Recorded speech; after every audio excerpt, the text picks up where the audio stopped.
Alright, so the Canucks and Oilers finished off a preseason game last night. Fun game to watch. The Oilers took it by a final score of 4-3.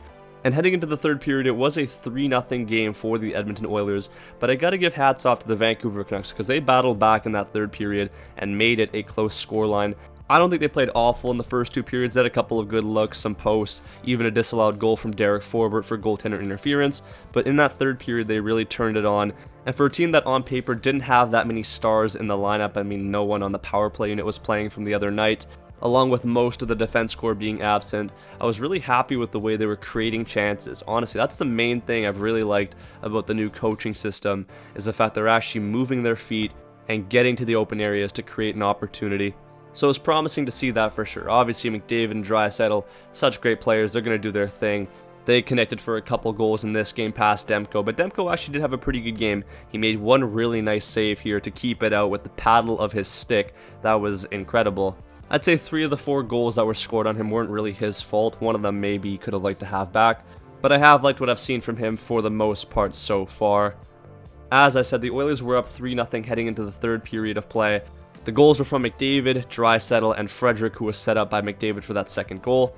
In the third period, though, it's Aatu Räty who finally gets himself on the board, and thank God he did, because, man, this guy was not looking that good for the first couple of games, and I really want him to make the team because I know there's a lot of untapped potential there, and I do not want to lose him to waivers. I think he should be the third-line center when the season starts. Good to see him finally get on the board with a snipe past Stuart Skinner to make it 3-1.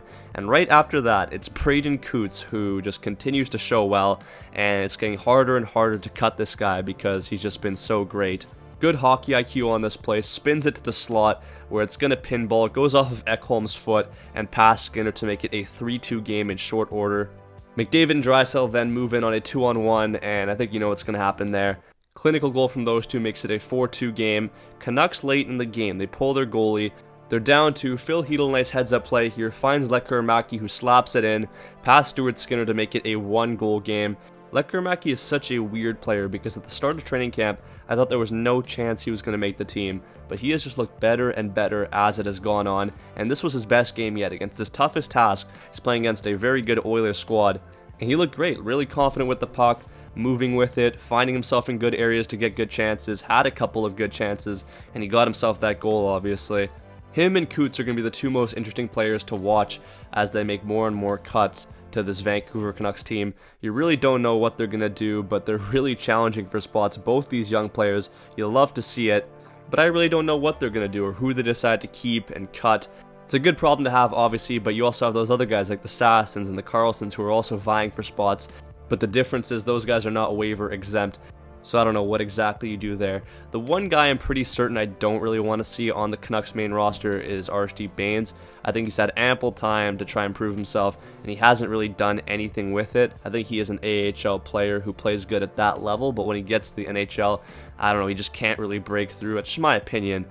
Obviously, let me know if you think I'm off the mark there. But yeah, that's the main thing, is that these young players, they're really pushing the older guys for spots, and there really is a logjam in that middle 6 of the forward core. We're going to see who gets those spots. But Lekkerimaki, probably the most volatile stock among any Canucks player, has just risen up after this game. The connection he has with Braeden Cootes is definitely going to be one to watch, and I want to know your thoughts in the comment section down below. If it were up to you, what is your bottom 9 Vancouver Canucks lines? With Höglander out, obviously, and assuming that the top line is DeBrusk, Pettersson, and Brock Besser. That I'd be very curious to see in the comments. But yeah, that's all for me in this video, guys. Thank you for watching. Make sure you buy Midday Squares with the link in my description down below. Subscribe if you're new. Peace out, and take care.